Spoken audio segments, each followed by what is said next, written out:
As the age of the patient increases, it becomes more severe and gets to the point where it's critical. At age 75, it's around 2%. At age 85, it's around 6%.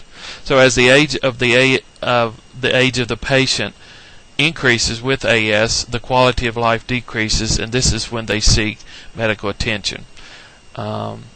So as the AS increases, the age increases, the comorbidities increase, as well as the surgical risk for aortic valve replacement increases. The PV procedure only lasts about 6 months. They go in and use a balloon to force open the aortic valve.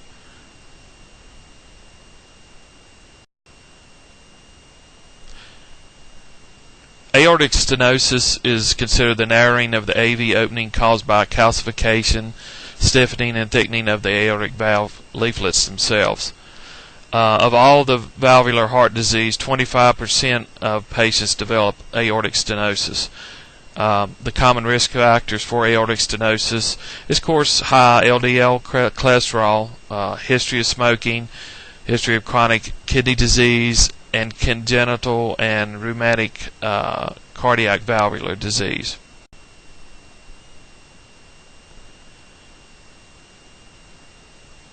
Aortic valvular disease is mainly caused by the bicuspid aortic valve or rheumatic fever, which causes the fusing of the valvular leaflets together, and they calcify over time. The calcification resembles atherosclerosis or lipid accumulation. This starts the inflammation process, and the CK is released at that time.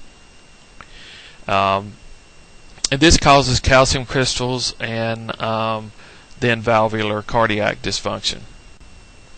Here you'll see A, B, and C in front of you. A is the normal aortic valve trileaflet. B is calcified valve, it's bicuspid, and the third, or the C, is the complete stenotic aortic valve itself. Aortic stenosis is classified as mild, moderate, and severe. The degree of severity is determined by the following 3 factors: the rate of the aortic jet velocity, as well as the pressure gradient across the AV valve, and of course the pliability or the decrease in the aortic valve area opening itself. It's considered severe when the jet is greater than 4.0 millimeters squared, when the pressure gradient is above 40 millimeters of mercury, and the AV opening itself is less than 0.0 centimeters squared.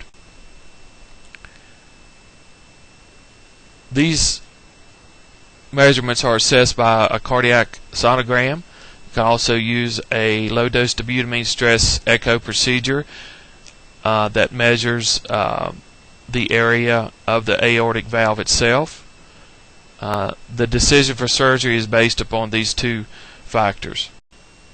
There are 3 main treatment options for aortic stenosis. One is the homograft, one is bioprosthetic, and the other is mechanical valve. The mechanical valve itself is sturdy, lasts long, requires continuous anticoags, and it's oftentimes preferred for the younger patient. The BV valve and HV valve only has like a 10 to 15 year durability. It's favored for older patients because there's no anticoag therapy required. Some of the AVR surgical risks or complications, these include cracking of the chest, use of the heart-lung bypass machine, and long-term coag therapy. The death rates range from 4 to 18%.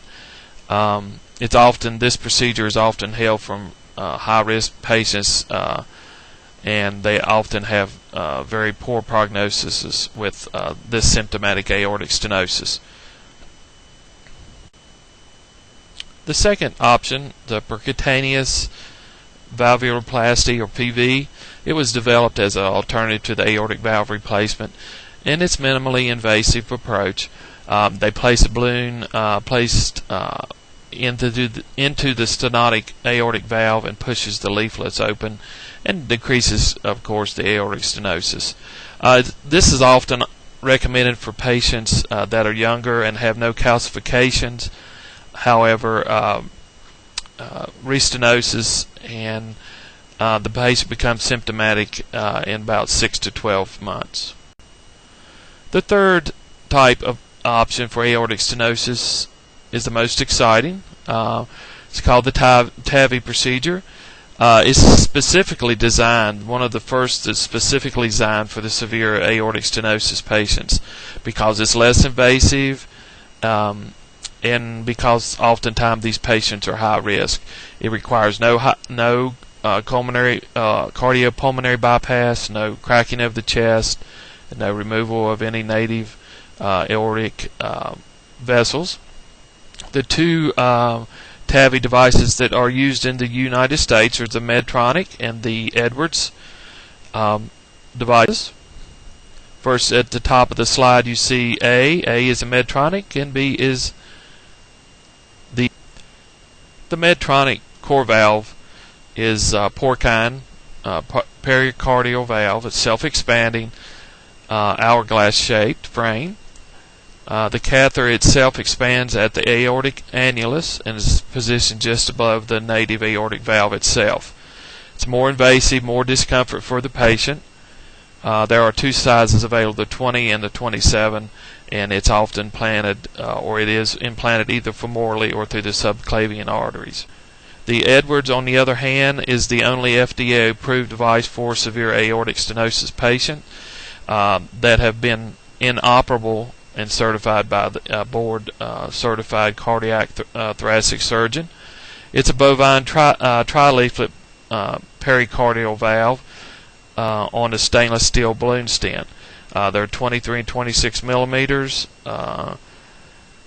and they are quicker and less technical than the femoral approach, wider and shorter than the Medtronic valve.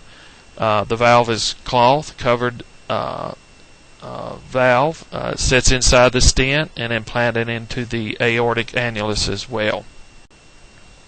Here's a picture of the Edwards SAPIEN device being implanted. The most important part of this presentation is the nurse's role in with the TAVR patient. The TAVR patient is often taken to the CSICU. Both the AVR and the TAVR patients can experience various complications included here on the slide. It is essential to remember that the TAVR is less invasive.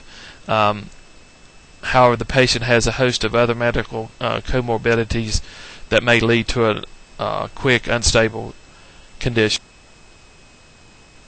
The TAVR patient is in the ICU for around 48 hours and is considered high risk for bleeding, stroke, bradycardia, heart blocks. The TAVR also puts the TAVR procedure itself puts the patient at a high risk of MR because the TAVR device itself is threaded to the left ventricle and the apex of the heart. Other complications can be a PE, cardiac tamponade, pneumothorax. Nursing early detention is essential. Of course, you want to look for dysrhythmias, proper pacing, manage their hemodynamic status, and do neurological assessments and any changes. Some of the labs are mentioned here, of course, cardiac enzymes, potassium, magnesium, calcium phosphate, arterial blood gases. At around 20 to 48 hours post procedure, they're moved to CSICU, and they're often discharged from that area. They're oftentimes also extubated at that time.